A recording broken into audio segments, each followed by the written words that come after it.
வணக்கம் மாணவர்களே, உங்கள் எல்லோரையும் ரோஜா தோட்டம் சேனலுக்கு அன்போடு வரவேற்கிறேன். மாணவர்களே, இன்று நாம் புதுமைகள் செய்யும் தேசம் இது பாடத்தில் தரப்பட்டுள்ள மொழியை ஆள்வோம் மொழியோடு விளையாடு பயிற்சிகளுக்கான விடைகளை படிக்கலாமா? முதலில் மொழியை ஆள்வோம். கேட்க, கீழ்காணும் தலைப்புகளில் ஒரு நிமிடம் பேசுக, சொல்ல கேட்டு எழுதுக, இதெல்லாம் கொடுத்துருக்காங்க, பார்த்துக்கோங்க. அதுக்கு கீழே வந்தீங்கன்னா கீழ்காணும் பத்தியை படித்து வினாக்களுக்கு விடை எழுதுக, இந்த மாதிரி கொடுத்துருக்காங்க. ஒரு பத்தி கொடுத்துருக்காங்க, அதை நீங்க படிச்சு பார்க்கணும் முழுசா.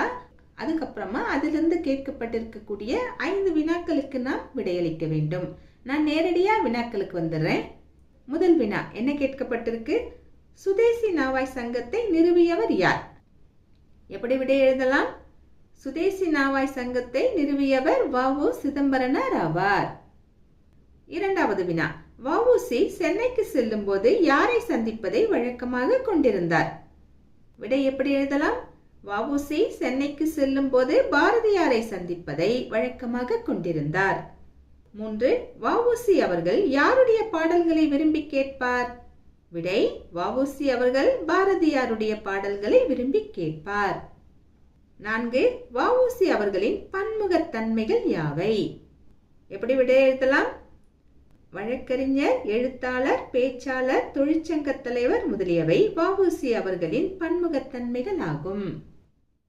அடுத்தது 5வது வினா, வ.உ.சி. அவர்கள் புலமை பெற்றிருந்த மொழிகள் யாவை? எப்படி விடை எழுதலாம்? வ.உ.சி. அவர்கள் புலமை பெற்றிருந்த மொழிகள் தமிழ் மற்றும் ஆங்கிலம் ஆகும். அடுத்தது அகர வரிசைப்படுத்துக. இங்க சில சொற்கள் தரப்பட்டிருக்கு, அவற்றை நாம் அகர வரிசைப்படுத்த வேண்டும்.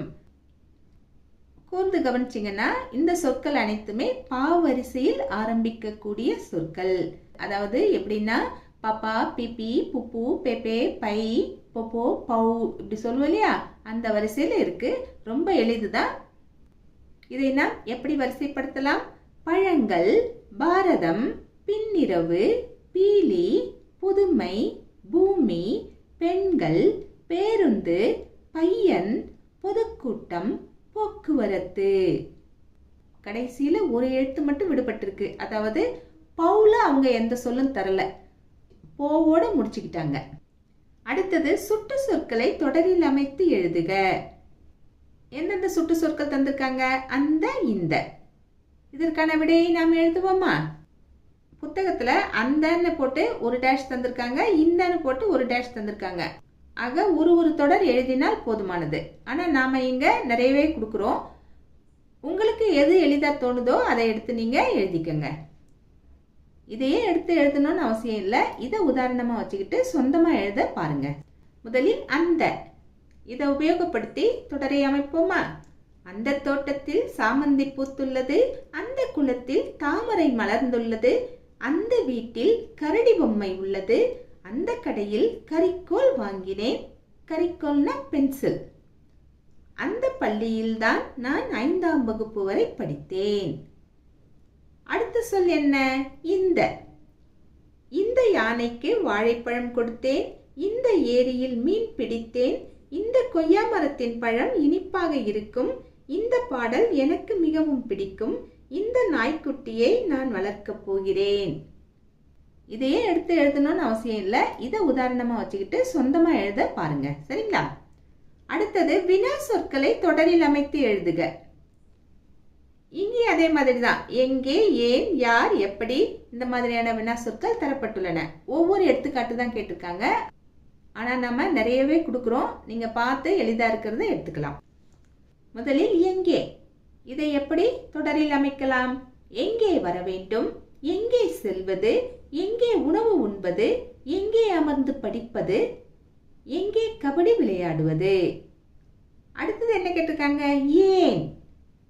ஏன் நேற்று பள்ளிக்கு வரவில்லை, ஏன் என்னுடைய புத்தகத்தை எடுத்தாய், ஏன் மழையில் நனைகிறாய், ஏன் சாப்பிட வரவில்லை, ஏன் சோகமாக இருக்கிறாய். அடுத்தது யார்.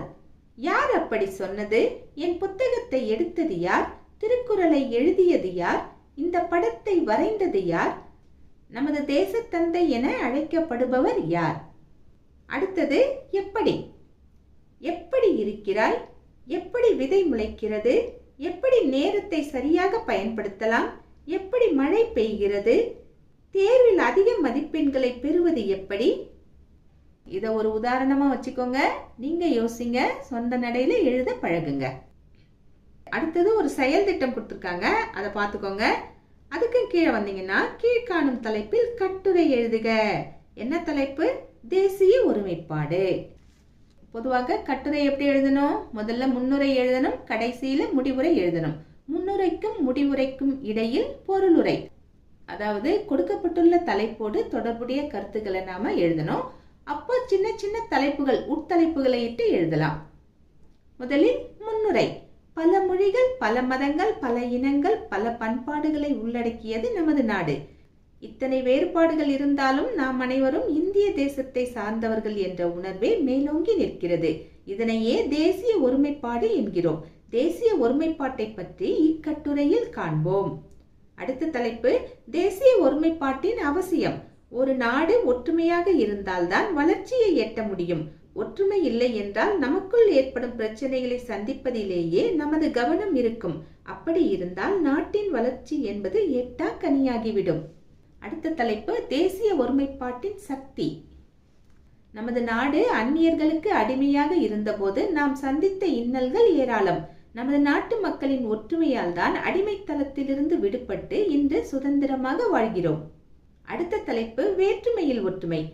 ஆயிரம் உண்டிங்கு சாதி எனில் அந்நியர் வந்து புகழென்ன நீதி என்று பாடினார் பாரதியார். உலகில் எந்த நாட்டிலும் இத்தனை மொழிகள், மதங்கள், பண்பாடுகள் இருந்ததில்லை. வேற்றுமையில் ஒற்றுமை காண்பதில் நமக்கு நிகர் நாம் தாம். அடுத்த தலைப்பு நமது சட்டங்கள். தேசிய ஒருமைப்பாட்டை மனதில் கொண்டே நமது சட்டங்கள் செயல்படுகின்றன. சட்டத்தின் முன்பு அனைவரும் சமம். மனிதர்களில் உயர்வு தாழ்வு இல்லை. நமது நீதிமன்றங்களும் அரசியல் அமைப்பும் தேசிய ஒருமைப்பாட்டை கட்டி காக்கின்றன. அடுத்த தலைப்பு நமது பங்கு. நமது ஒற்றுமை வீட்டில் ஆரம்பித்து பள்ளியில் வளர்ந்து சமுதாயத்தில் பயன்பட வேண்டும். அதற்கு நாம் ஒவ்வொருவரும் பள்ளி விதிமுறைகளை கட்டாயம் கடைபிடிக்க வேண்டும். நமது தேசிய கொடி, தேசிய சின்னம், தேசிய கீதம் போன்றவைகளுக்கு மரியாதை செலுத்த வேண்டும். சுதந்திர விழா, குடியரசு விழா போன்ற தேசிய விழாக்களை சிறப்பாக கொண்டாட வேண்டும். நமது நாட்டில் உள்ள சிறந்த சுற்றுலா இடங்களுக்கு சென்று வர வேண்டும். மற்ற மாநில மக்களின் விழாக்களையும் மதிக்க வேண்டும். அவர்களின் இன்ப துன்பங்களில் நாமும் பங்கேற்க வேண்டும். கடைசியாக முடிவுரை. நான் என்ற எண்ணத்தை நாம் என மாற்றினால் தேசிய ஒருமைப்பாடு தானாக வளரும். அதோடு சேர்ந்து உலக அரங்கில் நமது இந்திய நாடு தலை நிமிர்ந்து நிற்கும். எனவே தேசம் காக்க தேசிய ஒருமைப்பாட்டை காப்போம். கட்டுரையை எழுதி முடிச்சிட்டோம். அடுத்தது மொழியோடு விளையாடு. என்ன கேட்டிருக்காங்க? 2 சொற்களை இணைத்து புதிய சொற்களை உருவாக்குக. எடுத்துக்காட்டு என்ன கொடுத்திருக்காங்க? எனக்குன்னு கொடுத்துட்டாங்க. உண்டு, இல்லை, இந்த 2 சொற்களும் தரப்பட்டிருக்கு. எப்படி உருவாக்கியிருக்காங்க? எனக்குண்டு, எனக்கில்லை. இப்படி அவங்க உதாரணத்தை கொடுத்துட்டாங்க. அதே மாதிரி மீதமுள்ளவைகளை நாம் செய்ய வேண்டும். வடக்கு, இதை எப்படி எழுதலாம்? வடக்குண்டு, வடக்கில்லை.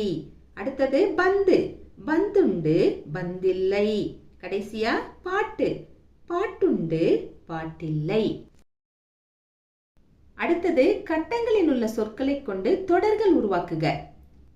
இங்க அட்டவணை தரப்பட்டிருக்கு, சில சொற்கள் தரப்பட்டிருக்கு. எடுத்துக்காட்டுக்கு அவங்க ஒரு தொடர் கொடுத்துருக்காங்க பாருங்க. பாரி வீட்டுக்கு வந்தான். இதே மாதிரி நாம எழுதணும். அடுத்தது எழிலி கொடுத்துருக்காங்க. எழிலி என்பது பெண்ணை குறிக்கும் உயர்திணை பெண்பால். எப்படி எழுதலாம்? எழிலி வீட்டுக்கு வந்தாள். அடுத்தது மாணவர்கள் கொடுத்துருக்காங்க. மாணவர்கள் பன்மை, உயர்திணை பன்மை. இதை எப்படி எழுதலாம்? மாணவர்கள் வீட்டுக்கு வந்தார்கள். இப்படி எழுதலாம். அடுத்தது மாடு தரப்பட்டிருக்கு. மாடு என்பது அக்ரிணை ஒருமை இல்லையா? இதை எப்படி எழுதலாம்? மாடு வீட்டுக்கு வந்தது. கடைசியாக மாடுகள் தந்திருக்காங்க. மாடுகள் என்பவை அக்ரிணை பன்மை. இதை எப்படி எழுதலாம்? மாடுகள் வீட்டுக்கு வந்தன.